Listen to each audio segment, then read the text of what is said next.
the prospect of living in the Caribbean, why do that in your 60s and 70s that I can do it in my 20s? When the opportunity comes up, you just take it. I think we should just get straight into it and talk about how you grew up. Sure. Sure. Sounds good. Well, I think that I have a rather international background right from the start. My parents, my dad had a job which required him to fly around the world. Dad was working in Kuwait at the time that I was born, but I wasn't. They didn't want me born in Kuwait, and they chose to have me born in the States. So yeah, I was born in the US in San Francisco, with my dad working in Kuwait. We left after 1 month to go back to Kuwait, so I was on a plane pretty much straight away. So it's literally like an anchor baby, or however they call it. Like, they had you on holidays. Yeah, pretty much. Yeah, exactly. That I was an anchor baby. I guess that's what you call it. My sister was also born in the States, but she wasn't because an anchor baby because Dad was actually working in the States at the time, so they were living there. But yeah, with Dad working in Kuwait at the time, they had a choice between, let's say, going back to Hong Kong, which is where my parents are from, or going to the States. And yeah, I mean, especially in the 80s, you're going to choose the best available healthcare you can, and well, the US has it's a first world country. I'm not saying that Hong Kong's not a first world country, but especially back in the 80s, like yeah, you go for the best that you can get, and that's in the US. What was your dad doing in Kuwait? So Dad used to work for an engineering company, and he was an oil services, like a safety engineer. So he would go and inspect oil rigs, and they're all quite dangerous. So he would go and do yearly inspections, and that's why he moved from one place. We spent a year in Iraq, in Kuwait, and go to Jakarta. We lived in Darwin, in Perth, because that's where the oil fields are, in Australia as well. And that's why we ended up in Texas, where my sister was born. So yeah, I mean, we basically the first 5 years of my life, Dad was on a project basis, and we'd moved to all these different places. And my sister and I were both essentially born as traveling babies before we could even remember anything. So you don't have memories of Iraq or Kuwait? None at all. Did your parents tell you much about what it was like to live there? Yeah, they tell me. They show us the photos, and they show. I mean, you think about it now, 30 years down the line, you think about, oh, hey, places like Dubai, it's they've built so much, but they've got photos of Dubai before anything was really built. So it is pretty amazing to see those photos. But I don't remember any of that. And actually, once I hit school age, I mean, the story is that they told me was that I had first, when you're about 4 or 5, you start developing, you have your first friends, and then we moved, and I apparently bawled my eyes out because I lost my friends. And Mum and Dad decided, they couldn't put their kids through that of having to develop new friends every single year. So so Dad took a huge step for his family, essentially, and quit that job, which would have been a great job for him. You can imagine someone in their 30s traveling around all the time to a new place every year, and he gave all of that up to give my sister and I a steady upbringing in Sydney, in Australia. So it's a huge sacrifice on his part, which obviously I'm hugely appreciative of now. At the time, when you're a kid, you don't care, but yeah, it was a huge step. And then I grew up in Sydney, and I mean, I call myself Australian.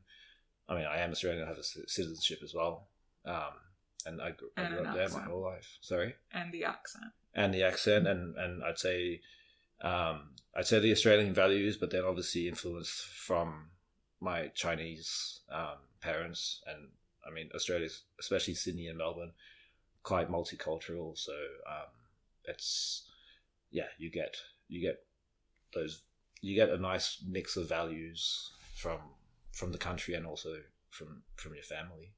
And why did they choose Sydney and not to go back to Hong Kong? I know Mum and Dad told me the exact reasons. I think that they wanted to settle in a Western country. There were a few options. We could have gone back to San Francisco and the west coast of the States, which there's a large Asian community there. An option was Australia. It's a little bit closer to Hong Kong. I know a big part of their thinking was being able to having just, I guess, the best balance of everything in terms of education, outdoor, clean life, access to the beach, which is, I know you're from Melbourne, but that's why they chose Sydney. So, and it was just the best balance of everything that they were looking for in a place to settle, and that's why they chose Sydney. And you still have family in Hong Kong? Yep, all my cousins and uncles and aunts are in Hong Kong.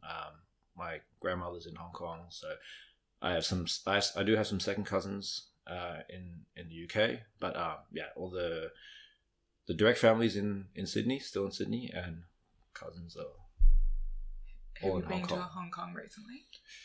Not since COVID, unfortunately, and I would definitely like to go back soon and see my grandmother, especially because it's been a few years now. And a lot of change, right?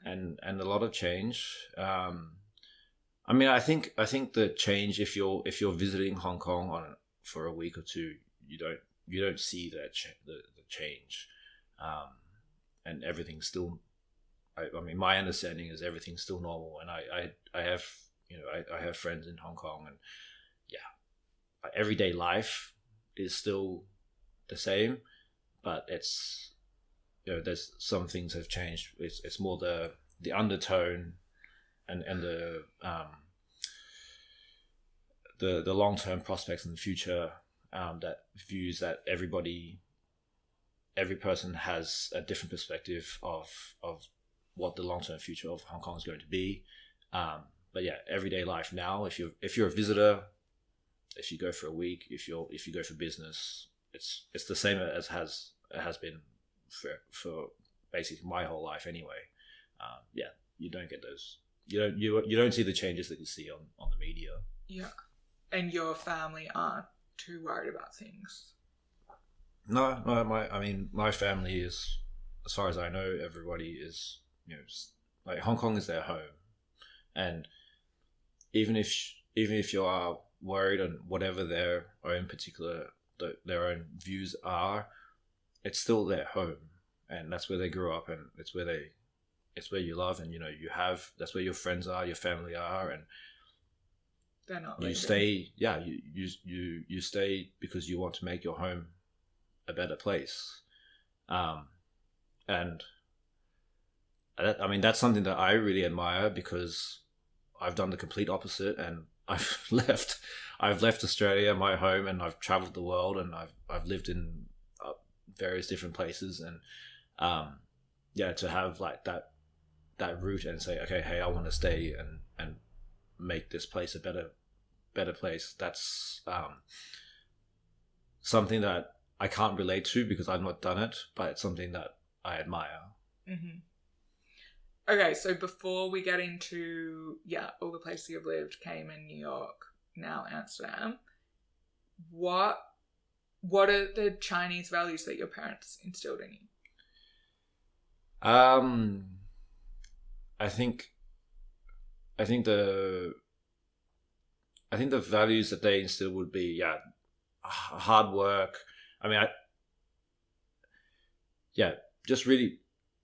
I think when you think about your, let's say, stereotypical Asian student, they're always very hardworking, top marks at school. Um, that's I think the let's say the stereotypical. I'm using air quotes now. Stereotypical Asian values that they get passed down. But that being said, I also grew up in Australia, and that gets balanced out by the Australian values of hey, let's say you're a little bit more, you're maybe not as focused on the books as someone who grows up in Hong Kong, and you might go to the beach a bit more and play sport more, and so it's and I think a lot of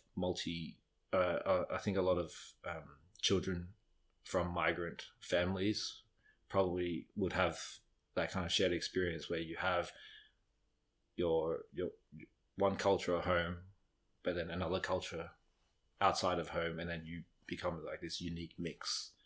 And that's what's great about multiculturalism and places like Australia, because it is a great melting pot.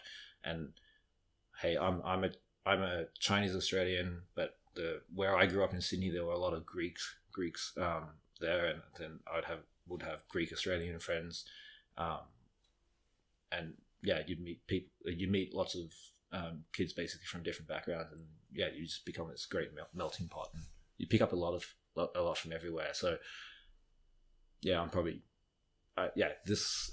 in terms of what I get from my parents, I'd say hard value and the I'd say the family values as well.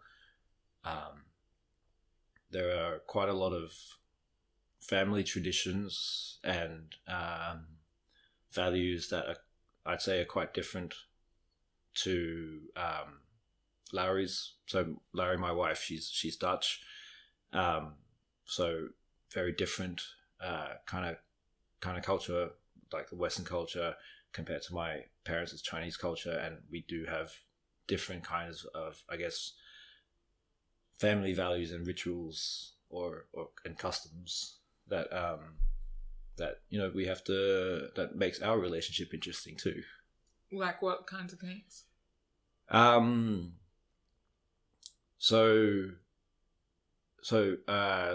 let's say raising children. I'd say there's probably going to be a interesting differences between the way a Dutch person raises their child versus the way a Chinese person raises their child, and even also between the Dutch and the Australians. And I don't want to go too much into it because I don't have a kid yet, so I don't know too much about raising Dutch children. It's not from first-hand experience, but from what I have seen is that there's the Dutch give their children a lot of freedom. Dutch kids have a lot of independence. But at the same time, that comes with a lot of responsibility.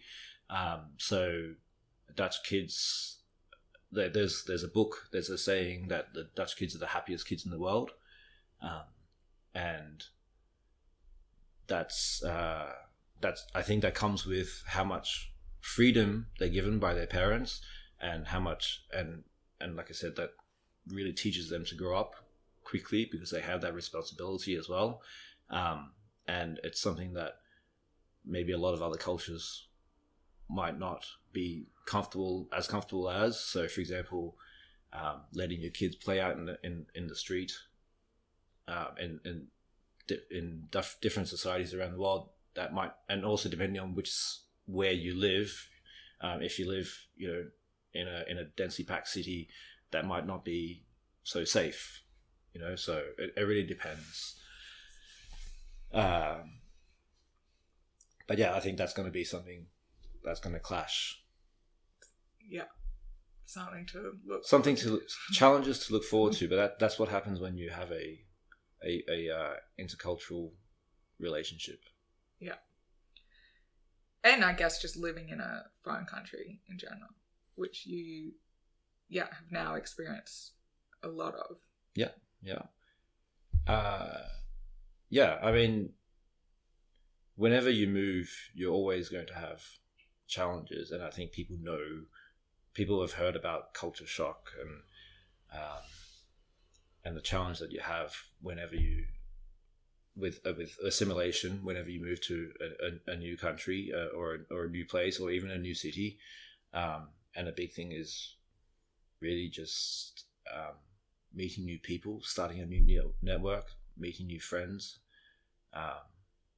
and that's you. Whenever you move, you have to start all over again because you don't know usually you don't know anybody in the new place, and it's definitely a challenge, especially in a place. Let's say I've moved to the Netherlands now, where you don't speak the local language, even though they speak your language, but you don't speak their language. That does present a challenge, because they're always you're forcing them to adapt to you, but rather than you adapting to them. And it's, that's that saying, when in Rome, do as the Romans do, right? So I should be the one adapting to them, not the other way around. But it's not easy. Dutch is not the easiest language to learn. So, but I'm getting there. I'm learning. I'm trying. Yeah. Did you speak Cantonese growing up, by the way, at home? I did, but it's tough. And I think a lot of other migrant children will probably relate that as much as your parents try to teach Chinese to you, you're still in, well, at least I grew up in a country that spoke English, and my Chinese is not great now. I can probably get by, but if I speak with my grandmother or cousins, I'll often need to get some help from my parents, or get some translation help. It's very, very tough, because it's very tough to get that motivation to learn that language, and that carries on throughout your entire life, because you need to have that motivation to learn. Otherwise, why put the effort in? And if you're in Australia, where and it depends on the school network and your friends, if they also speak Chinese. But let's say the school that I went to, my friends weren't predominantly Chinese, so you speak English at school, you speak English outside of school, and the only place you speak Chinese is at home. You don't get that much exposure, and you don't get that motivation, and that's translated even now, years down the line. Laura and I, she's Dutch. We were living in New York, and we decided to move to the Netherlands, and it's like, okay, I should start learning Dutch. And you try in the Netherlands, in New York, but it just doesn't happen, and because you don't have the motivation, you're not surrounded by it. And then as soon as you get to the country, you're surrounded by it. You see the words everywhere. You have to learn it, and your learning increases so much more. It's the best way to learn a country is to be in the best way to learn a language is to be in the country that speaks it. And in Australia, there wasn't as much Chinese, so then I spoke it, but not great. Yeah. Okay, so let's talk about how you ended up in Cayman. You studied accounting. Did you always know you wanted to do accounting? No. I grew up thinking accounting would be the most boring and unsexy job, because that's the reputation that it has.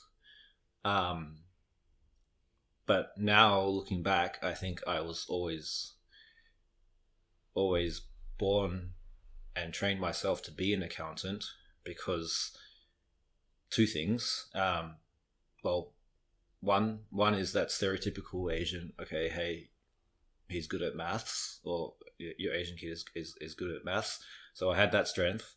And then the other thing was, ever since I was a kid, mum and dad will tell you, I have a terrible memory. I have a fishbowl memory. I forget everything. And so the way I fought against that, and the way I coped against my sieve memory was to write everything down and record everything. Record everything that's important. And when you combine writing everything down and recording everything with someone who's good at maths, like, your perfect career is really an accountant. And I didn't know that at the time. Obviously, you don't, like, that's the way I had trained myself ever since I was a little kid. And then so accounting was the I guess the best suit for me, even when I didn't realize it. And then it didn't click for me until I studied business at university, and you had to do accounting because it's a compulsory subject. And I got a high distinction without studying, without trying. I'm like, oh, okay, this works. So okay, I'll do this. And the other reason was, ultimately, I'm lazy. So you want to get maximum results for as little effort as possible. So, and generally you get that doing something that you're actually talented in. You've got a knack for. And because I worked out, like, okay, hey, I must have a knack for accounting because of the skills that I previously talked about. So I'm like, okay, cool. I guess I'll go into accounting, because it's what I'm good at. So I worked at KPMG. Started my career in there in Sydney, and I was KPMG Sydney. KPMG Cayman Islands. They were doing a tour of the Asia Pacific, looking for people to come join their office, and I went along to one of their seminars, and they basically sold me on the idea of moving to the Caymans, because I think most people don't think about, most people from Australia think, oh, hey, they'll go traveling, they'll go to London, because that's the traditional path that everybody does. I could have gone to America because of my citizenship. So, but then, and I think this is probably a story, that's a theme that's common across my life, is just when those sliding door moments. You had this guy happen to come to Sydney and sell the Cayman Islands. I went along to his talk and said, hey, this sounds great. And I said, okay, let's do it. And what sounded great to you? The prospect of living in the Caribbean, which most people, there's that stereotypical thing of retiring in the Caribbean. It's like, well, why do that in your 60s and 70s that I can do it in my 20s? So like, yeah, sure, why not? To be able to do that without setting my career back, and to be able to continue my career. So that was great. And then, the Cayman Islands is, I guess, extra bonus. It's income tax free. So then, I would say that was more a perk for me. That wasn't the reason why I went. But then, obviously not having to pay tax on any of your income is a nice bonus. Mm-hmm. So then, at what point did you do your South America travels? So I did my South America travels right after I qualified for my chartered accountant's qualification. So I got my CA qualification. Then I decided, okay, hey, I'll go traveling around South America. I had a great time. Little bit unlucky with the timing, because that was when the 2008-2009 financial crisis hit. So came back, had a little bit of struggle trying to find a job in the Caymans because of the crisis. Oh, so you weren't necessarily going to go with KPMG? That just gave Oh you yeah, the idea. yeah. I actually they gave me the idea, and I wanted to go with them, but then I decided that I didn't want to stay in audit. And audit was never really my thing. Like I'm an accountant, but auditing is more checking accounting rather than actually doing accounting. You're the third person on this podcast who's come from audit, right? Big Four audit. Yeah, and they've all left. It's there's a challenge for you is to find someone who's still in audit after all this time. Find an audit partner to come on the podcast. Yeah, and ask them why they've stayed when everybody else has left. Mm. But anyway, that's a preview for a future podcast. Okay, so you knew you wanted to leave audit, so Yeah. you were like, I'll go travelling and then I'll move. Or why did you want to go travelling and not just move directly? Good question. I think I just wanted that gap year. I just wanted to have that freedom to do whatever I wanted, because I didn't want to, I guess, get started with the rat race straight away, and get started with my career, because really once you start your career, once you start your career, you don't really stop until you retire. Mm. But you'd already started. You already had a CA. No, exactly. But that's why I did it. So there's two options when you take a gap year, or at least in my opinion. There's your first option is straight after high school or straight after university before you started work, or I saw going after my CA as an opportunity, because okay, hey, I got my qualification, but at least I also had a bit of money to travel with, so that I wasn't. So I had some funds. You need a lot of funds to take a whole year off. And how much do you remember? Did you save? I probably spent about 45,000 Australian dollars. I think 40 to 45,000 Australian. I also had to. I did have to borrow money from my parents because I overspent, which obviously I paid back afterwards. But how did they feel about you taking the year off? So when I left to travel South America, that was basically also me moving out, because I lived at home while I was still working. So yeah, I think with like any parent, well, I wouldn't say like any parent, I'm stereotyping now, but like a lot of parents, when their kid leaves home, it's an emotional time. So, and then not only was I just leaving home, but I was leaving to go to the other side of the world. So it wasn't, it wasn't, I'd say it wasn't easy for my parents, but at the same time, like any parents, I'm not at that stage yet, but I imagine it's something that, every parent comes along at one stage where you have to let go of your kids as well and let them live their own life. I think I mentioned earlier that my mum and dad, they'd done a lot of traveling as well. So they, I think, understood that the pull of travel and the wonders that it holds for a lot of people. So I think they understood. They probably helped. It's tough for them, but they understand. And with the work values, did they have an opinion on you having a year off? It's an interesting question to marry the two. I've never thought about that. No, well, because when I left, so me and you met in New York. When I left New York, and I went traveling, but just for a couple of months with my ex-boyfriend, which is how we know each other, through you playing rugby with him.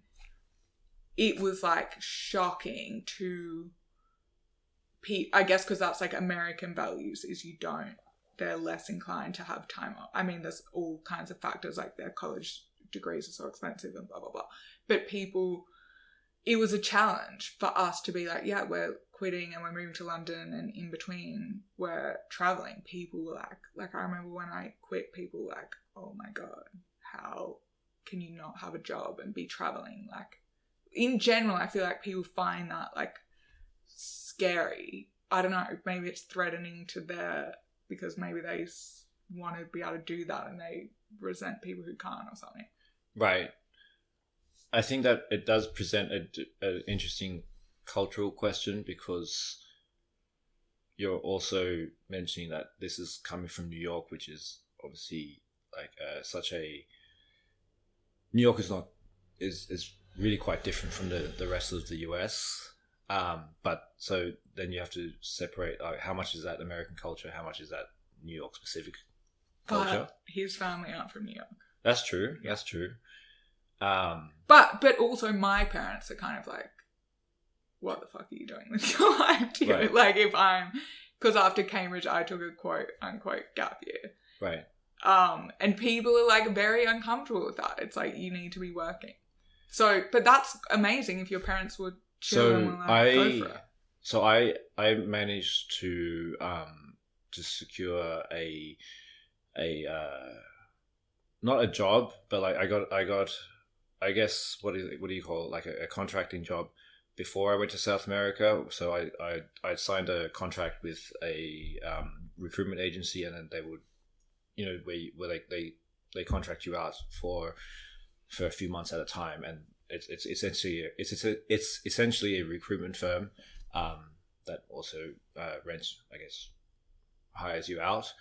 So I did sign that contract before I went to South America, which I think was hugely lucky for me, because, like I said, the economic crisis hit while I was in South America, but I always had that contract in the back of my pocket. And yeah, I also had the backup option of, well, with my American passport, that if things didn't work out in the Caymans, I'd go over to the States, try my luck in the US, and then if that didn't work out, then I'd be like, okay, I guess I'll come back home with my tail between my legs. Yeah. So I did have a few backup options just in case. Yeah. Excuse me. So what's the visa situation for the Caymans, by the way?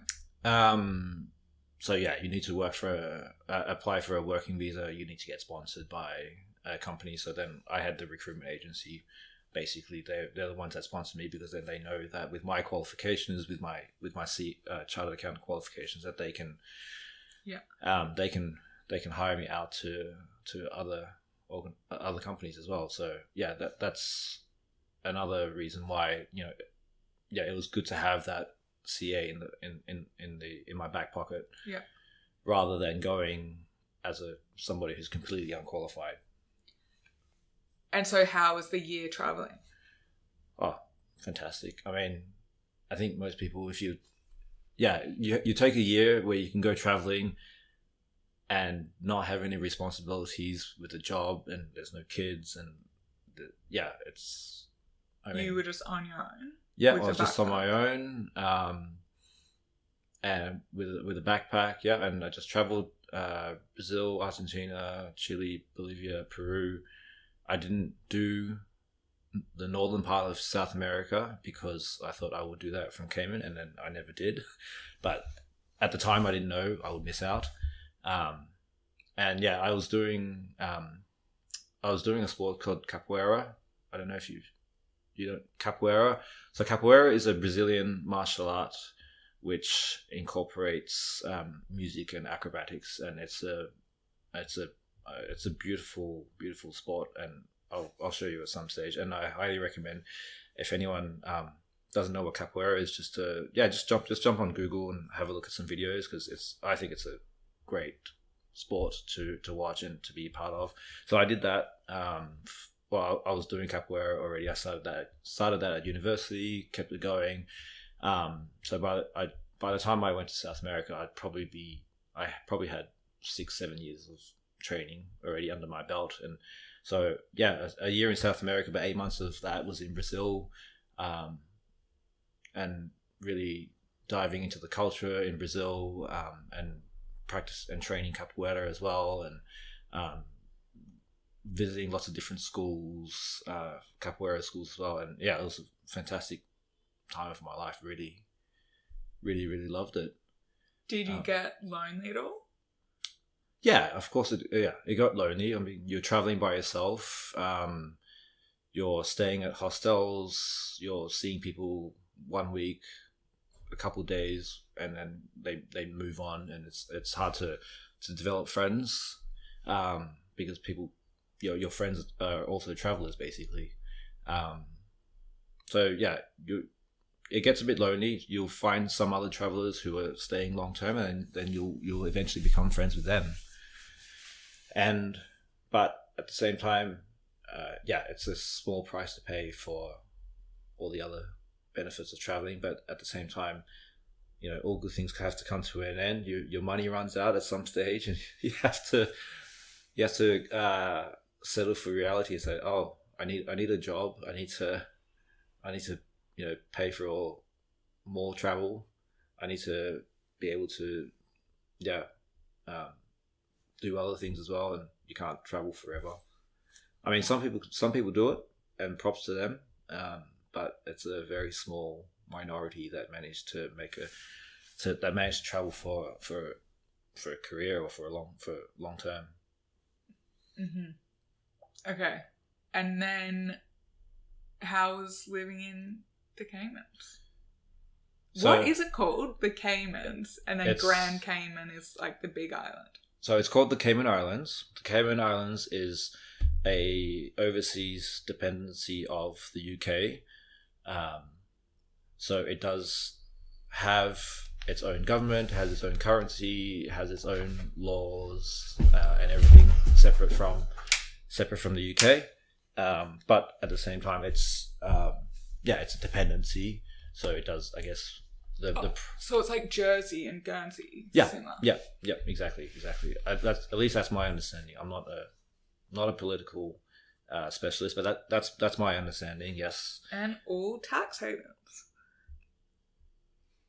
I guess so. I mean, yeah, I'm not a tax haven specialist. I just know the Caymans because that's where I lived.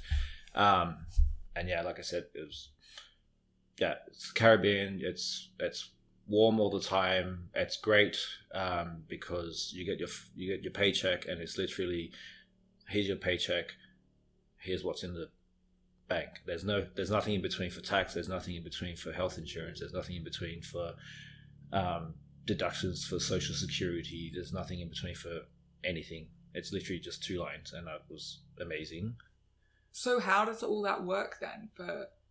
They have a lot of tax on the goods, right? Yep. So there are and this is what I don't get, because so they have import duties, which I guess is I don't know what the difference between a duty and a tax is. I think it works essentially the same. Anything that gets imported which is pretty much everything, because the Cayman Islands doesn't really produce that much, definitely not to sustain its own population. There are import duties on everything. There are also registration fees for all the companies that get registered in the Caymans. I think that I know that's a big part of how they get money. So again, how does healthcare work? Everything's private. I don't know. I never really needed healthcare. I was in my 20s and relatively healthy, and of course they have hospitals, but I never really needed them. Oh my god! In 5 years, you never went to the doctor. Oh wait, no. I definitely had rugby injuries, where there was definitely one rugby injury where I had to go to the hospital. You probably had insurance through work or something. Yeah, there would have been insurance through work. And then you wouldn't have been worried about your pension because you knew you weren't going to stay there long term. Or as in social security or whatever. No, so there's my... this is going back a little while now, but yeah, the pension was covered by company as well, and so yeah, I mean, I think everybody has their pension, has to contribute. Like I think it's required by law that the companies need to contribute to a pension, and then everybody has their own pension account. I don't remember. And everyone there is an expat, right? Because there's no native population. No. That's not right. Where is that I'm thinking of? No, I don't know what the latest stats are, but at the time it was roughly 50% locals and 50% expats. But but the locals are all, there's no like indigenous population. Oh, right. Yeah, no, there's no, yeah, the Cayman Islands were discovered by, if I remember correctly, Columbus. At the time when Columbus found the islands, yeah, there was no indigenous population. It was just a bunch of turtles, and I think the original name was Las Tortugas, which means the turtles in Spanish. And I apologize to any of my Cayman friends listening who, if I screw this up, it has been a while. But yeah, no native population. So yeah, that being no indigenous population, but there have, like, once the island was settled, and obviously there's been people there who have been there for a long time, and Cayman is their home. Yeah. And yeah, like what I was saying with about Hong Kong before, that's their home. They're very proud of it, and they want the island to be better as well. And so did the slave trade go through there? I don't. I've only been to. Sorry? I've only been to Barbados. Right. So that's fine. Have you been to Barbados? I've not been to Barbados. Have you been to many of the islands? Well, so a couple months ago we went to Curacao, which is which is part of the Netherlands, and they were a stop on the slave trade, because my understanding of the slave trade was basically it was a big triangle between Europe, Africa, or I guess it's not a triangle, it's more of a circle, between Europe, Africa, South America, and the Americas, and North America. So then obviously you'd have the stops along the Caribbean to go towards North America. The Caymans is situated a little bit further in the Caribbean, so it's closer towards Mexico and Jamaica and Cuba. So it's I don't think there was a lot of slave trade going through there because it's a little bit out of the way. But that being said, I don't know. They didn't have sugar plantations and stuff. Not as far as I know. I think there would have been a lot of sugar plantations in, let's say, Dominican Republic and Haiti and Jamaica. Yeah, okay. And unfortunately, this was also a time when I'm in my 20s and probably wasn't learning as much about history as I would now in my 30s. Yeah, in your 20s, you're probably more focused on,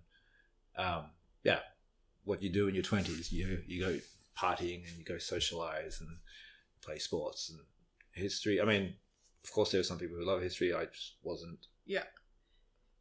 Okay, so you were just having... This is what we were talking about before we started recording. That was kind of the period in your life where... So was it the job just kind of like paid for your lifestyle to go and socialize and party and like have a good time? Yeah. I mean,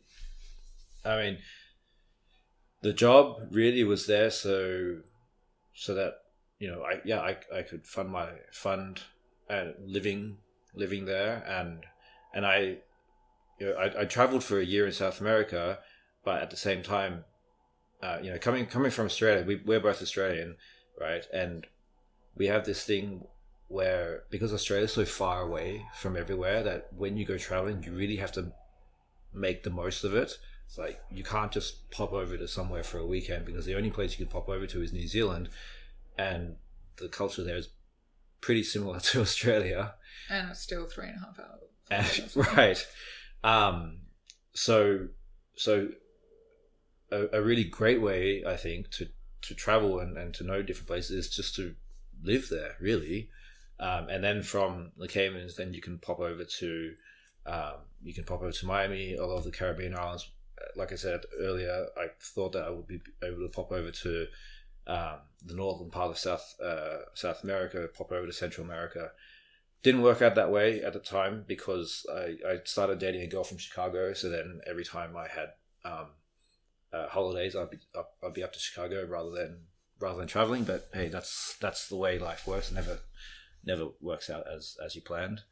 But yeah, I mean, it's a great base to really put yourself in, and it was a great part of my life. And you were working hedge fund accounting then? Yeah, so I started doing hedge fund accounting for 3 years. 3 years in hedge fund accounting, and then I moved over to private equity accounting, so fund administration.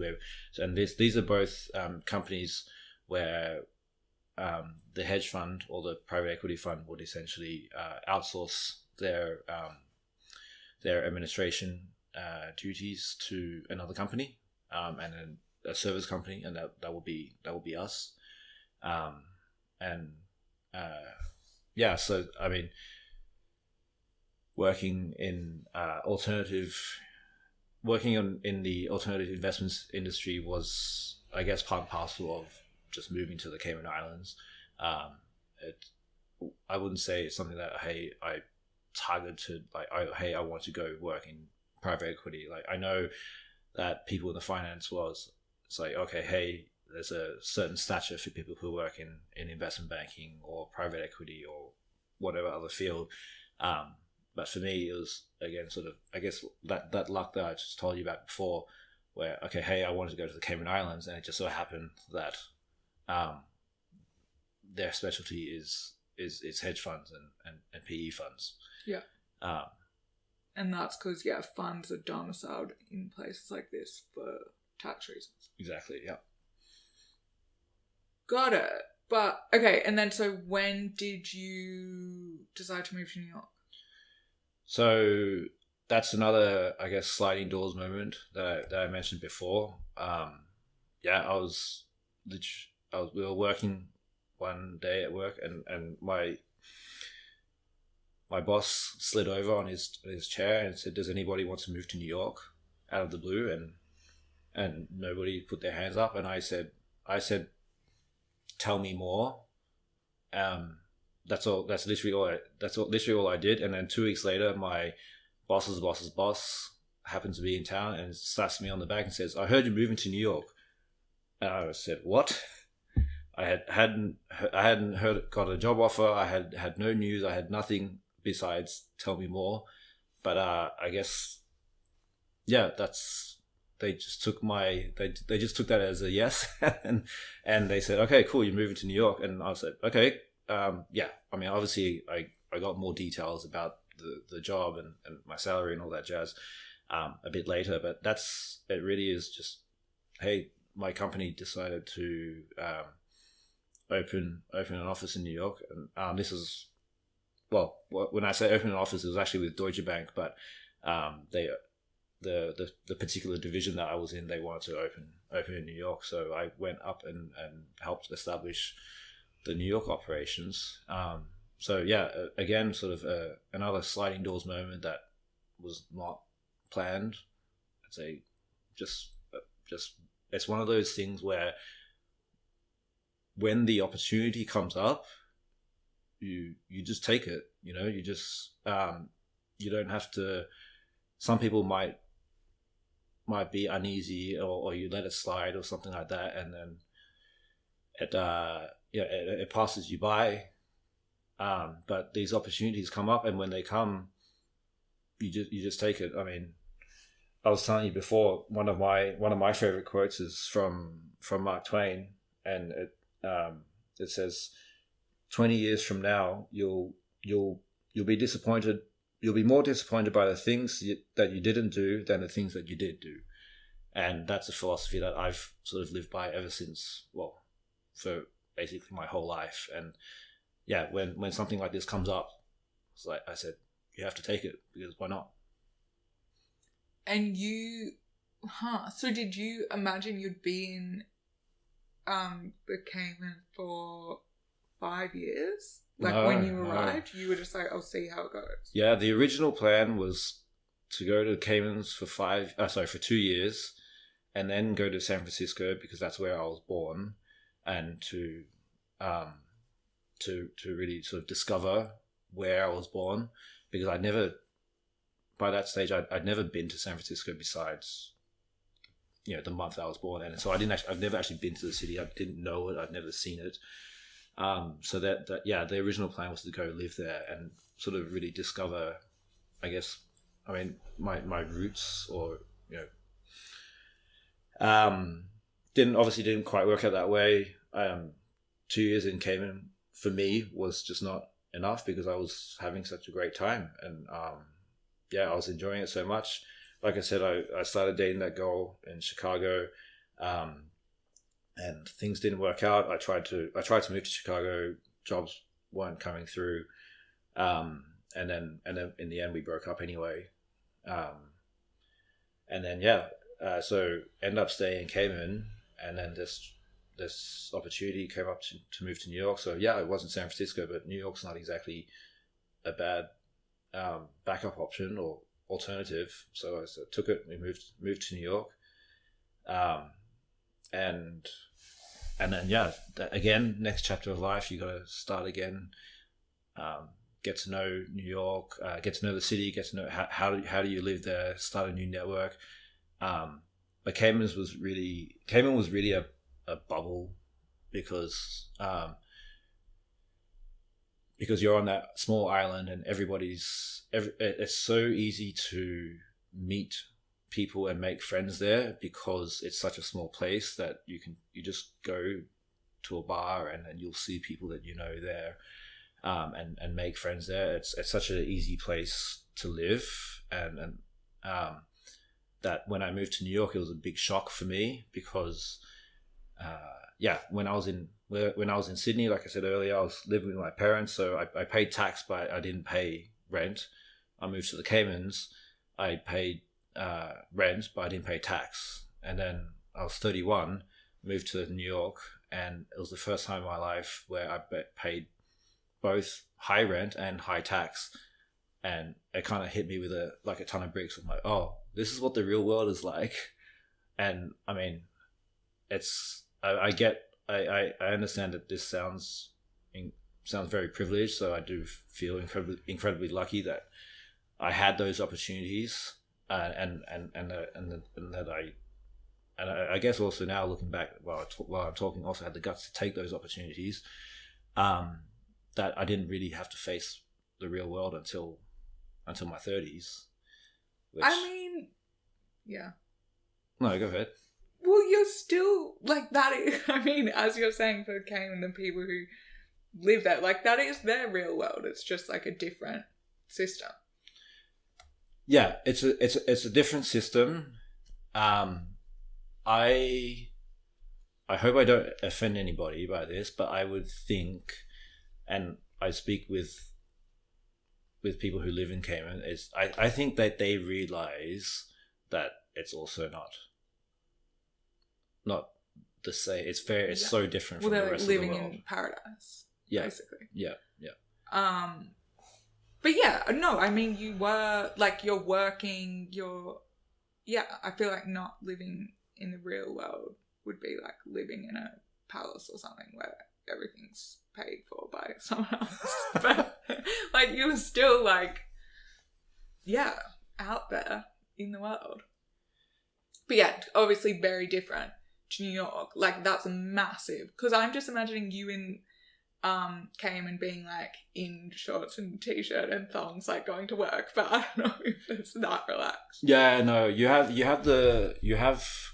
that in Bermuda with the Bermuda shorts, where they have the guys have the shorts that go to about the knee, and then you have the long socks as well. But that is a very Bermuda specific fashion style. No, Caymans, when you go to work, it's a much more normal business attire. Got it. But yeah, you're just in air-conditioned environments as much as possible because, yeah, it's a tropical environment. You're not going to be wearing a suit jacket all that much. But yeah, I mean, let's say suit pants and shoes. Yeah. Shoes. Or maybe it's because we're both done the CFA, and when I was doing my CFA exams in New York, I think you were telling me about doing the CFA in Cayman and being like, everyone's like wearing shorts and t-shirts or something. Yeah, on the weekend, and when you're doing the exam, when you do the exam, you can dress whatever you like. So, when you say life was so good, what isn't it like?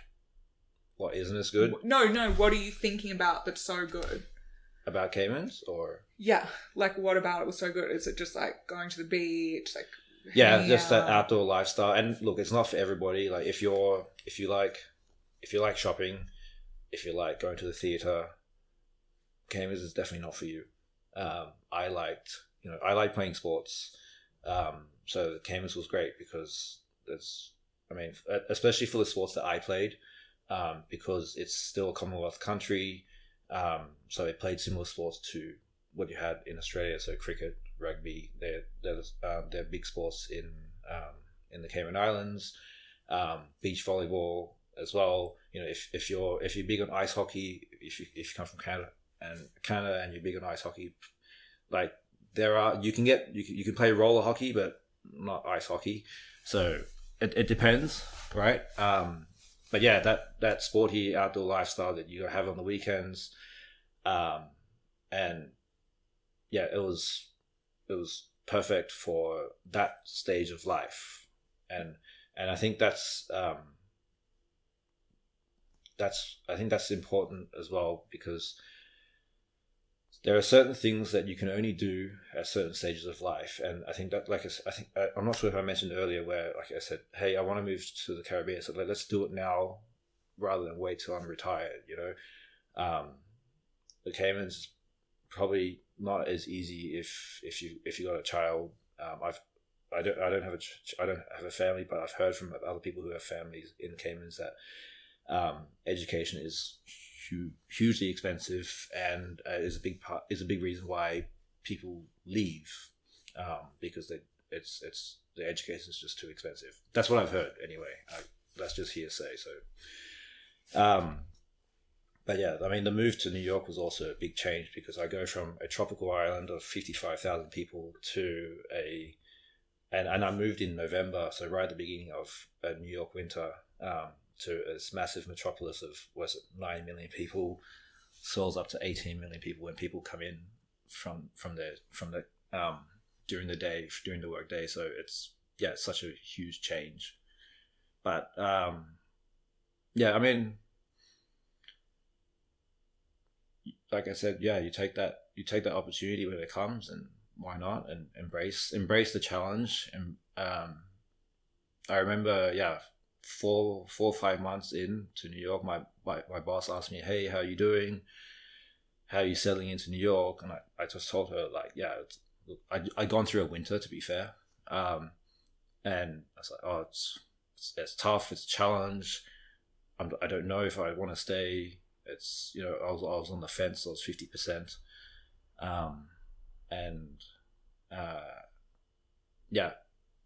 It wasn't easy. But I joined the New York Rugby Club, which is where I met your ex, and the rugby club was great. obviously, I mean, and that's the thing with everywhere that I've moved to a new place, for me anyway, is joining a sports club has really been the best way to meet people and make new friends, because you have that thing, that passion in common, right? Otherwise, I don't know how people, if you don't play a sport, how you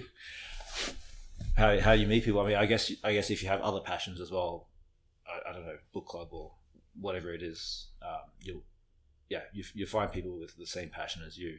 But yeah, joined the rugby club, and they kind of got me through. And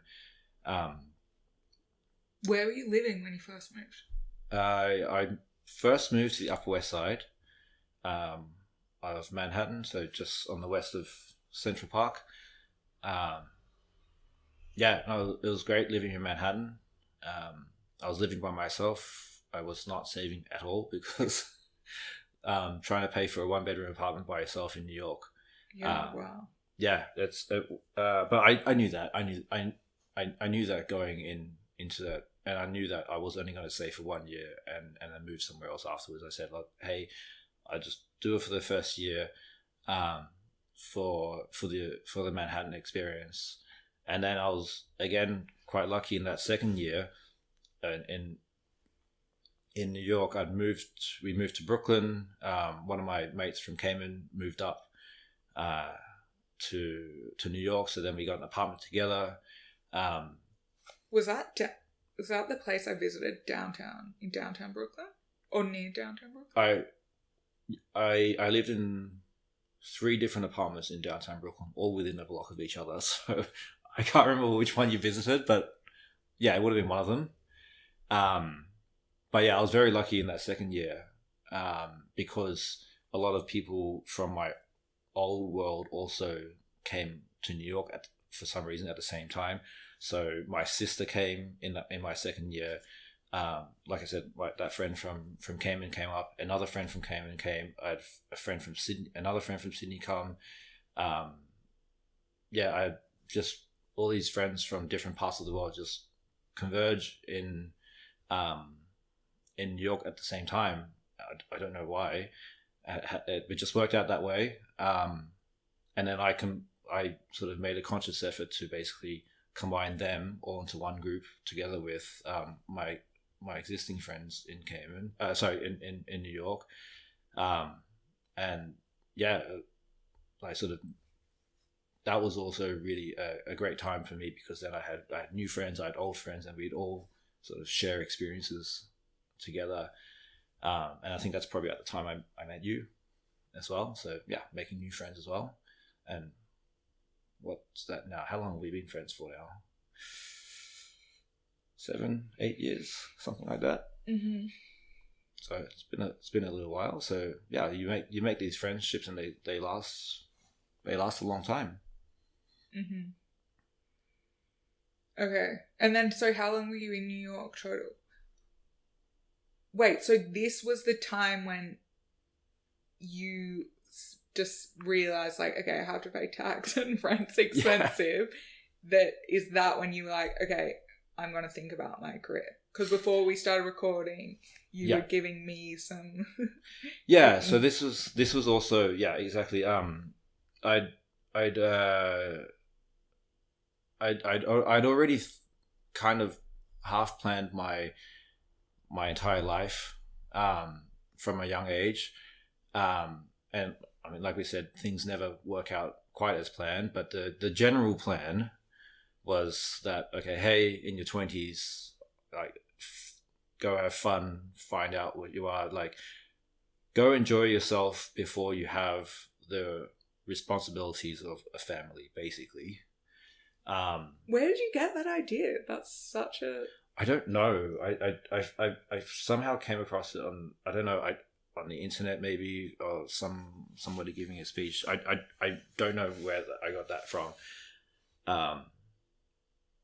But yeah, like I kind of, I know I watched something from Jack Ma where he gave some career advice, and he says, okay, hey, in your 20s do this, in your 30s do this, in your 40s do this, and I must have heard something similar from somebody else, but maybe a little bit different. But yeah, so I kind of said, okay, hey, 20s, enjoy yourself, but don't. I mean, without the responsibility of kids, of a family, and then like you can I guess focus and start your career at 30 from your 30, because I know a lot of people they start the rat race early, and I don't know, that kind of didn't appeal to me, because if you start your career early and then you get into a family early, you never really have a break, I think. So yeah, I kind of made a conscious decision that, okay, hey, 30, all right, cool, now it's time to knuckle down, focus on my career. And I'm not saying that I didn't work hard when I was in Caymans. I mean, I did. I still have high standards. You still want to do a good job, but at the same time, I think there's something in New York that it might be unhealthy, that drives it gives you this unhealthy drive or ambition that other places that you might not really get in other places. I mean, I've never lived in London. You're probably better to talk about this than me, because you've lived in both New York and London. I don't know if it exists here. No, nowhere near compared to New York. Oh yeah. No. Like, yeah, I mean, New York, it's you get. I keep telling people, you get this energy in the city that really drives you to do more and be more productive, and like don't waste time, and just do more. And when I say do more, it might be at work, or it might be through your volunteer. Like it can be anything that you want, or it can be through sport or whatever it is. So it's not. I'm not trying to say New York is like, hey, work, because I don't think it is. It's what I think New York is. It's a place that facilitates you to do whatever you want to do, because whatever you want to do, doesn't matter how outlandish it is. There's something in New York already, and there's probably there's a whole community who's taken it 10 times as further as you thought you could. And so therefore New York, yeah, it has this energy that you can do whatever you want, and that's something that I really miss about New York. And I know my wife does too. But at the same time, I mean, there's obviously lots of downsides to New York as well. But overall, you enjoyed your time there? Yeah, no, New York was great. It was great to I guess grow up and mature in New York, like what I was saying before, where I was, you're in a bit of a bubble in Cayman. So it was great to to grow up. You really do grow up quickly in a place like New York, because you can't. It's such a capitalist place that you can't dawdle and just, otherwise you just get left behind. You can't relax. You have, and the thing is, you can't relax anyway, because the city won't let you relax. So yeah, it was a great place. You grow up quickly there, and I really enjoyed my time. Met lots of great people. And you're glad you stayed after that 6-month mark or whatever, where you're thinking of maybe. Oh yeah, definitely. I mean, after. Yeah, I mean, I met my future wife in New York, so I really can't complain. Really happy about it, actually. Can't complain is a terrible word for it. So, no, really happy with what New York gave me. It's just not a very family friendly place unless you have a lot of money, and when I say a lot of money, I'm talking extreme amounts of money. Unless, if you want to have, let's say, what I want to give I want to give my children, my future family, a similar kind of lifestyle to what I had. So I want to have like a backyard, and I want to be able to run around in like the kids to run around in the streets, and I don't want them living in an apartment building. I don't want them saying, "Hey, you can't go out the front door because there's lots of strangers and random people at the front." So you can't do that in Manhattan unless you've got a lot of money. But a lot of people move to the suburbs, like Connecticut or Jersey. Yes, yeah, but then that didn't appeal to me either, because then your commute to work, and don't forget this is pre-COVID, so that you still have to do the commute, which would take 1.5 to 2 hours, and then that's not as fun either. You could go halfway and, like, let's say live in an apartment in Jersey City or something like that, where you have a bit more space. It's not quite as crazy as Manhattan, but you're still in an apartment, for example. And if you want to live in a house in let's say around Jersey City in New Jersey or Long Island, then it's still quite it's still a long commute to work. So pre-COVID, pre-working from home, I think I would imagine now it's not as bad, because with the whole working from home thing, if people can, let's say if you only have to go into the office, I don't know, twice a week, 3 times a week, then you don't have to factor the commute's not as big of a factor. So I don't know what it's like now. So wait, can you tell a story quickly of how you met Laurie? Fuck, did I pronounce it right? Yeah, Lowry. I don't worry, because I can't pronounce it either. She has, like I said before, she's Dutch, and I try my best, but I can't roll the R. Can you roll the R? I can't. Really, you have to do that. I'm not going to attempt it right now. Anyway, so my beautiful... But you've got to tell it. Sorry, go on. I was going to say you've got to tell it in a way that doesn't sound creepy, because it could come across that way. I don't think it's creepy. I think it's very beautiful. I mean, we have to take a step back, I think, if we're going to... I'll try to do this quickly, but we mentioned before that I travel around South America for a year, and obviously when as a backpacker, you need to save as much money as possible. So I went on a website called couchsurfing.com. If you don't know what couchsurfing is, it's pretty much Airbnb for free, where you stay on somebody else's couch, basically. And similar to Airbnb, you kind of also vet it for safety through user reviews as well. But yeah, and the whole idea of couchsurfing is that it's a sharing community, so you give and you take, but with no money involved. So yeah, I in South America I couch surfed a few times, and I slept on other people's couches a few times, and it's a great way, because I get to meet the locals, and then they get to meet people from overseas, and they get to practice their English or whatever they're looking for when they're meeting travelers.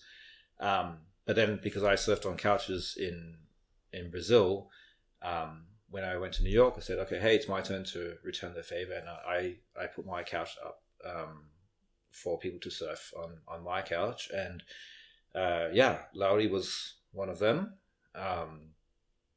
and she came up on my couch and slept on my couch, and you, like I said, the sharing community, you get to know you get to know the person that you're sharing a house with, and we got talking, and we just had so many shared experiences and shared values, because she was also a traveler. I'd also done a lot of traveling. We had so many things in common, and we just had an amazing click, and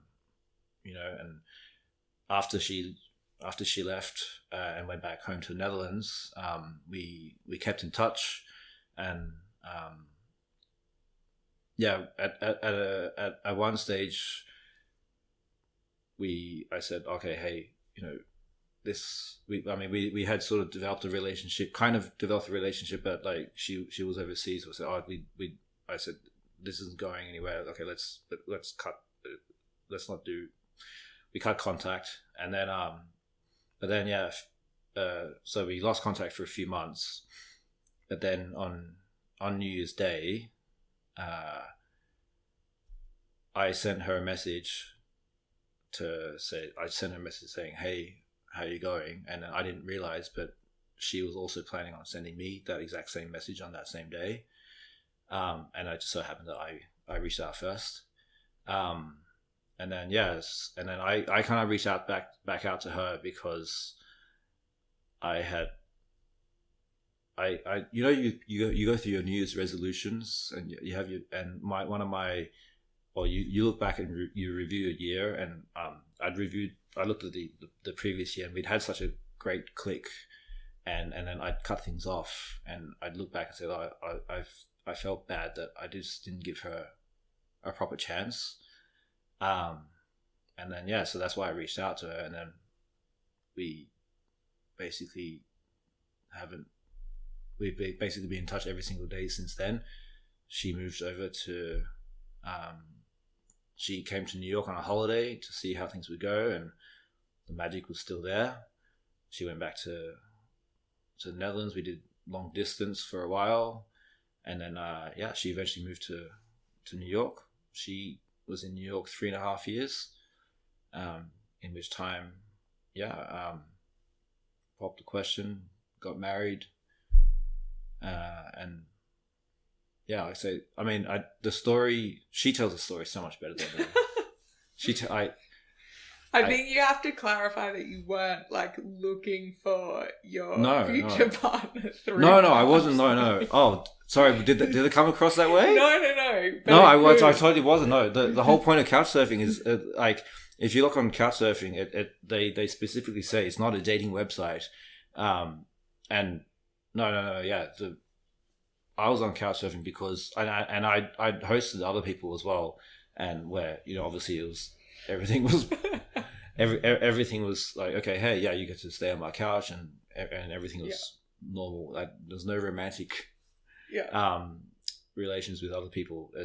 We just had an amazing click, and I mean, I don't know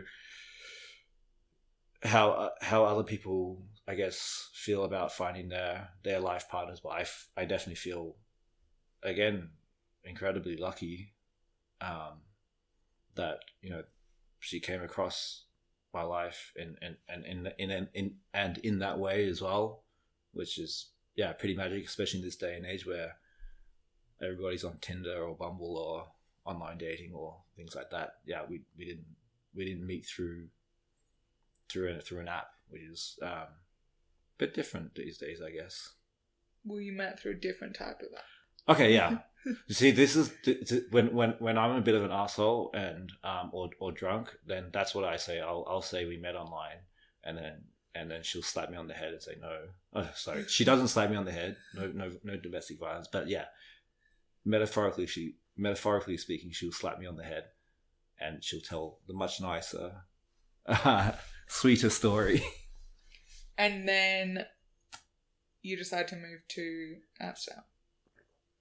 Yeah, so we got married, and we I think, like most married people, you have plans to start a family, and like I said, New York's not a great place to start a family. So we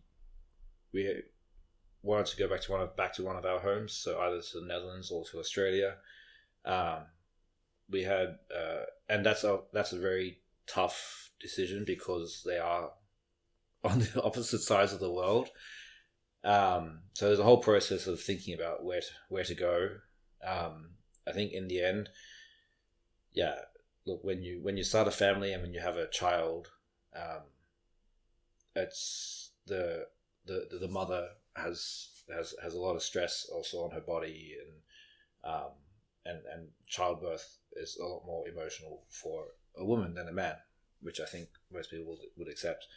So I wanted her to be in the environment that would be there where she would be most comfortable, and that's the Netherlands. I mean, I can't imagine, making her go to Australia where she's halfway across the world from the health system that she knows, halfway across the world from her mother,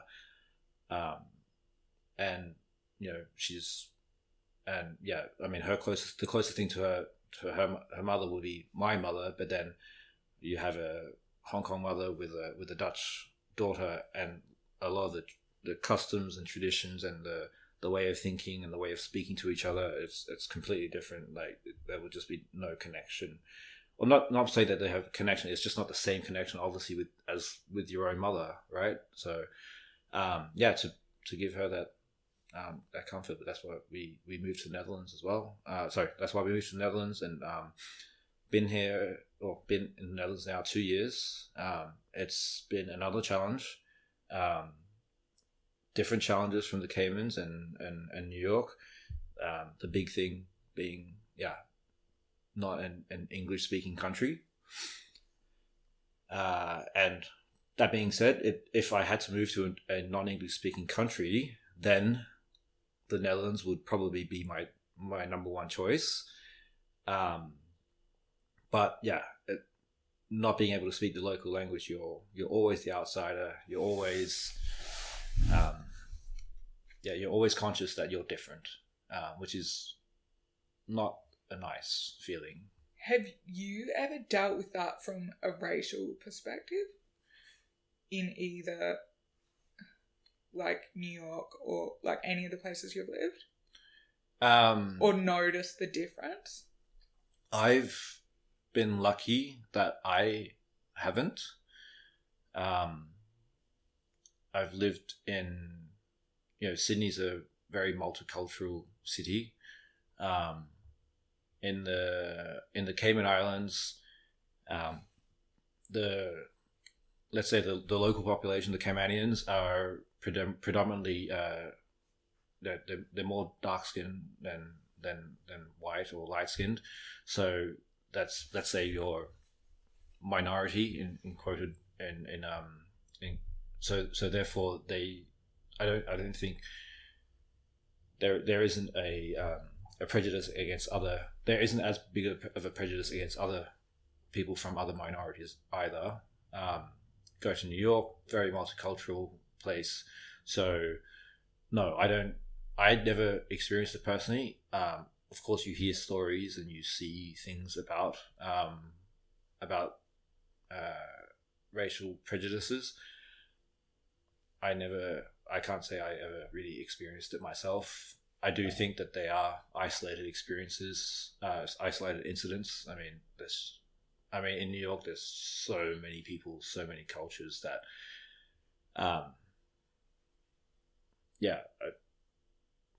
it's not. I mean, look, I know that America had a lot of issues with, and still has a lot of issues to sort through with racial discrimination. But out of anywhere in the States, New York is probably one of the better places, better places in terms of like less discrimination than in other, let's say, not as progressive places in the States. Yeah. And same as London. I haven't really experienced it in the Netherlands. I think the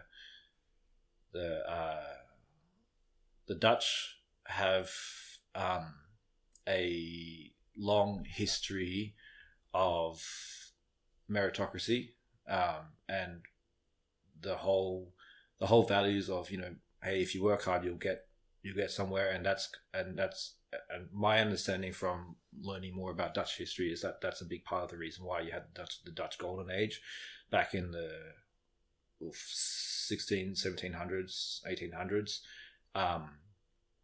because a lot of other European countries at the time were still quite religious, whereas the Dutch were saying, hey, look, we don't care what religion you are, just come here, work hard, and you'll be successful. And they were quite forward thinking in that regard, and that kind of thinking has carried forward to today as well, where it's I think they're quite open, and there isn't the racial prejudice in the Netherlands that you might see in other places either. And what's the culture there like from a work perspective, especially compared to like New York and Cayman? I think it's night and day compared to New York, but I think it's more New York was an outlier compared to maybe the rest of the world. Again, you're better. I mean, you said that London doesn't have the same kind of work culture as New York does. I heard Paris is pretty bad. I've not lived in Paris, but then they have like the whole summer off. They don't work half the time. That's true, and they also retire at 62, 64, depending on what happens. So yeah, that is true too. But yeah, no, the Dutch they definitely have a what I think anyway is a much better work-life balance, meaning less work, and more of a balance towards okay, hey, raising your children or being able to enjoy the fruits of your labor, really into not just your kids, but leisure activities as well. So that's definitely something that a big thing that I've enjoyed stepping away from New York. Again, what I was saying before with Caymans, like the right place at the right time. Lara and I we both agree that New York is a great place to be from about, let's say, your second job till when you have a family. When you're in your first job, you're still that grunt. You're doing that grunt work, and you don't really want to be in New York because you're not earning enough money for it yet, and you're working long hours. But let's say from your second job till when you have a kid. I was in New York for my first job. You were in New York for your first job? Yeah. Yeah. I wouldn't advise that. Too late. Yeah. That's why when you like, I grew up. I think you grew up in New York. I was like, I didn't grow up. Yeah, right. Because you were in New York quite young. Because how old were you in New York? Like 22. And coming from Australia as well. Yeah. And not being an American and moving to 22, but actually moving all the way from Australia at 22 to I think most Australians and most expats who move to New York are probably a little bit more experienced than that. Probably that age, I'd say between 25 and whenever you have your first kid is probably like the ideal age, because and then what we talked about, the disadvantages of New York about raising a family. So New York at the right place at the right time, and then once I had moved on to a different stage of life, then I also moved accordingly to a better place to fit that stage of life as well. So every time you've left a place, it's kind of been like you're ready to go. Yeah. Like still kind of sad, but ready for the next chapter. Yeah, and I think that's also been a bit lucky in terms of timing when I change and when I move places, because I know that people, for example, in the Caymans, they can get island fever, and they just can't wait to leave. But they look back on their days in Cayman with horror, because how did they spend so much time in such a small place? But I don't have that. I don't have that feeling, because I think I left at a good time. New York, I felt like I left at a good time because it was an intended move that hey, we're gonna start a family, and it was actually really quite weird because I was in I was in New York for that last year. My last year in New York was during COVID, so during that time when New York was like the center of the COVID world, so that was and also Black Lives Matter protests as well. So and I was basically in New York for basically the entirety of the Trump presidency as well. So that it was interesting times to be in New York, let's say, because New York city is very anti-Trump. So interesting times to be there. Yeah. Although, yeah, because I was there when he was elected. It was so crazy, like the whole Fifth Avenue just full of people. Yeah. I thought work would be cancelled. Oh, did you? Like, I thought, well, because my office was in Times Square and there was always, like, security threats and you'd be, like, locked in the building because, I mean, there was some, you know, like, someone ran out one of those attacks where, you know, there was they drive onto the pavement or something like that. There was always something going on. And I thought that'd be, like, security threat, like, don't come in or something like that. But, no, so I was going to say, in saying that, I remember, like, being so surprised by how many of my colleagues voted for Trump and, like, people who I wouldn't expect. Right. Because, you know, people always say, like, oh, it's not the, like, educated, whatever, finance people in New York. But I'm like, no, some of them did. And... Okay. Cool. So... Is there anything else you want to say? Should I ask you the last 3 questions? No, yeah. This is your podcast, so... Any final words of wisdom? You gave me such great wisdom before we started recording. I'm like, damn. What was it? What did I... We should have written this down. So many good lessons about, like, yeah, not comparing yourself. Yeah, how it's easy to compare yourself to people, but then you forget, like, actually, I've done all this cool stuff in my life. Yeah, Yeah, and maybe the thing about... Oh, sorry, go on. No, yeah, you tell me. I was going to say, maybe the thing about being I guess maybe because I resonate with these things. And then, yeah, the thing of being moving around and your friends change, obviously. And then, like how you're saying at your wedding, the 3 groomsmen, like, not being from different chapters of your life. And it's... Right, so... I think we should probably tell the audience the reason why we were talking about that in the first place, because I told Delia that I don't know why anybody would be interested in my story. I don't think I'm anywhere near as interesting as some of the other esteemed guests that Delia has had on her podcast. So first of all, I feel very honored that she wants to interview me and finds me interesting. So I think that's amazing, first of all. But she also mentioned that, you know, this podcast that people might, even my people who are friends, might find out things about me that they didn't necessarily know, and that is very true because I've moved around so much that the friends that I have, like you naturally develop friends in the place where you live, and it's much harder to stay in touch with the friends who you leave. Excuse me. And because I've lived in several different places, to the extent that I had one, like you said, I had one groomsman for each location that I lived in at the time. So one from Sydney, one representing my time in Cayman, one representing my time in New York. And they had never met each other, and but then they would also have a certain relationship with me from their time with me, but then they wouldn't know about, or they wouldn't be aware of as aware of my experiences and things I was going through from the other times when I wasn't in the same country as them.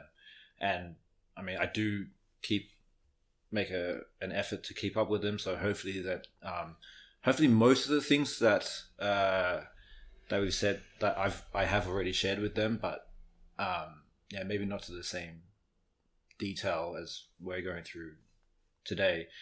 So I mean, and I think a nice way to, I guess, wrap up this point is that it's really to,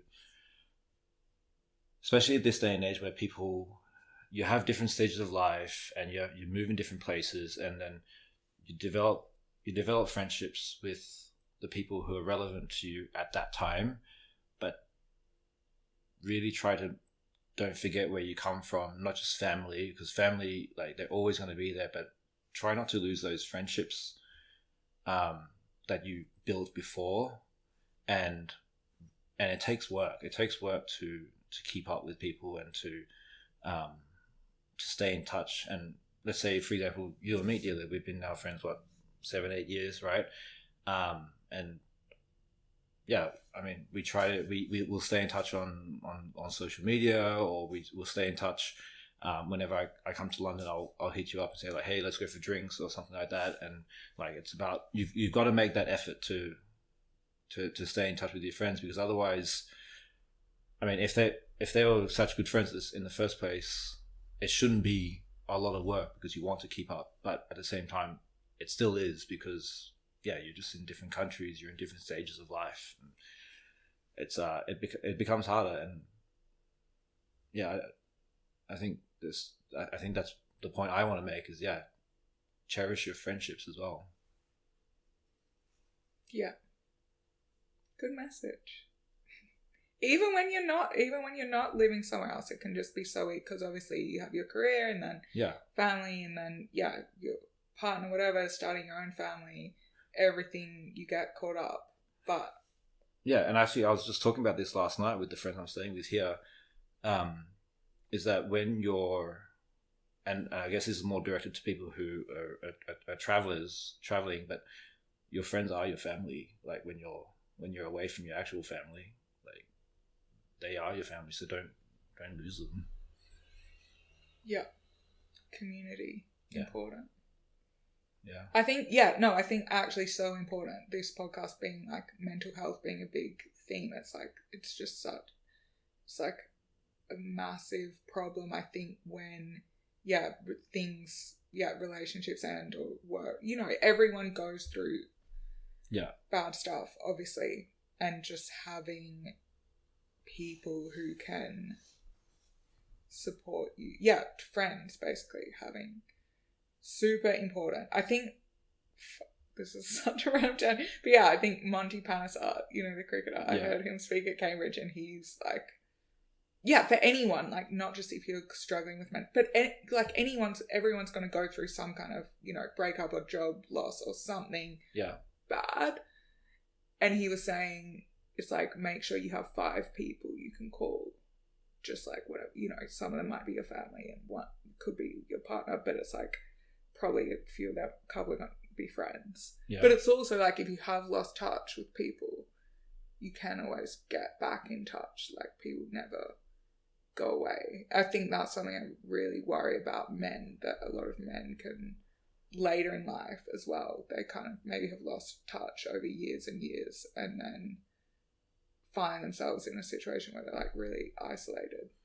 Yeah, no, I definitely think that men are, I agree with you, men are worse at keeping in touch with people than women are. Like, I know, my wife is so much better at keeping up with her friends than I am. I really try my best, but she's so much better at it than me.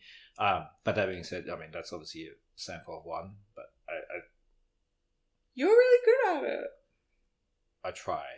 I don't know how good I'm definitely better than some of my friends, and if you're listening, you probably know who you are. But you have to, I think. And I've been away now from Australia for, if you include the year traveling, it's been 15 years. So I've been living away from my family for that long, and it's tough, and like I want to go back and see family, but there's a reason why we're in the Netherlands that we talked about before. So it's like, okay, hey, you kind of just have to deal with it and cope with it, and like we were saying, your friends are your family, and every time you move, it just becomes that little bit harder. And also as you get older, like I'm 39 now, and I don't go out and drinking as much and socializing as much as I used to when I was 21, and that's part of getting old. That's not a nice way to end the podcast. But you're still playing sport, which is why you're here in London. Yeah. I'm here playing Aussie rules. First time I've never played Aussie rules back in Australia, but I joined the Aussie rules community in the Netherlands, and they've been my social network and my rock, and they've kept me sane in the Netherlands because it's really like an escape from home. Escape to home. Because that feeling that I was telling you about, where you're always an outsider in the Netherlands, and I'm trying to embrace that by learning Dutch, but it takes some time. And the Aussie rules communities in the Netherlands really, if it wasn't for them, I don't know how I will be surviving right now. So big props to them, and up the Amsterdam Devils. Nice. All right. Anything else, or I'll ask you the last 3 questions? Oh, I thought that was the last 3 questions. No, sorry. The last 3 questions that everyone gets. Oh, okay. Sorry. How do you stay grounded? How do I stay grounded? My wife, my mum, my dad, my sister. And it's family, friends. They definitely keep me grounded. I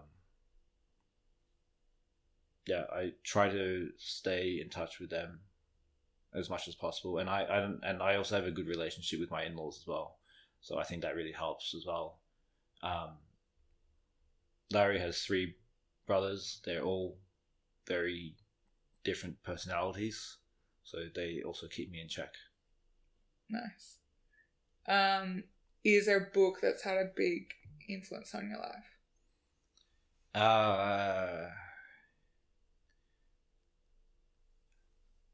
I'd say I'll start off by saying that the biggest, I'd say in terms of influence in my life and I guess mantras to go by, there's that Mark Twain quote that I mentioned earlier. And the other one that I really like was from Michael Jordan, which was, I can't quote it, but it's something to do with, he's been trusted with the game-winning shot, 50 times. He's lost more games than he's actually won, but he's great because he keeps trying, and he succeeds because he fails, and it's something like that. So that's like they're like, I guess they're kind of that theme of, and what we were talking about during the podcast is like, take your shot, if the door slides open, go through it, go down that path, take that chance and take a risk and do that thing that you didn't, and don't regret it later, because you'll regret it even more if you didn't do it. So that's, I guess, 2 things that I've really sort of modeled my life on. And then in terms of books, I think the biggest one for me was Losing My Virginity by Richard Branson. I think that's the name of the book, right? And yeah, that was really inspirational for me because Richard Branson, I don't know how much you know about him, but he had all sorts of like learning difficulties as a kid, and reading about how he learn to cope with those and overcome those, and then use them as strengths, and then you look at like how successful he's been as well. I think that's been really inspirational for me, and that's there. If you look at the 2 quotes that I was talking about and the book, they're all a similar kind of theme, I guess, of really taking the chances. Nice. Last question. What 3 words describe the best version of you?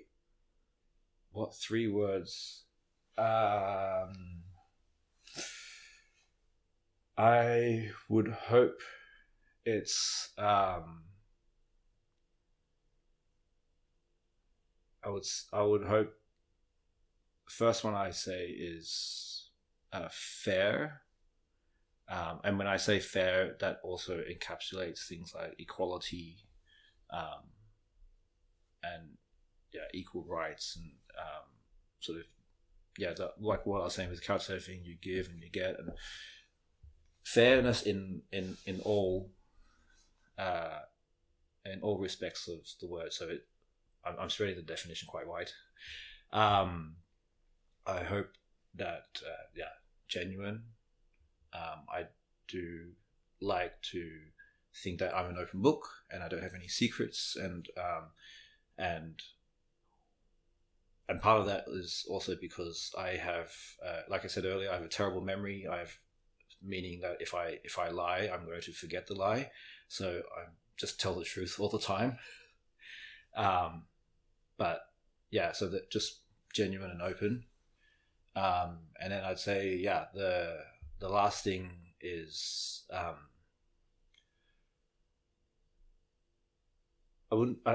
can't think of an actual word, but let's say, it's like maximizing. Actually, let's do this. My last will be balanced. So I'm definitely not an astrologist. I'm a Libran, but which is the whole thing about the scales. But yeah, the whole thing about balancing your work, your career, but with your life, your friends, mental health, your fitness. Like, I think generally, let's say if you see successful people, they're generally successful because they're specialized on one track of, and that could come to as a detriment to other parts of their life. And that's not the way I want to lead my life. But the thing is with balance is that everybody has a different definition of balance as well. But yeah, I try to be, let's say, a bit of a jack of all trades, just know a little bit about everything, and that's sort of my definition of balanced.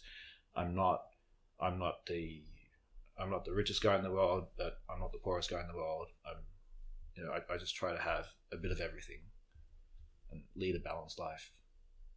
Nice. Thanks for coming on.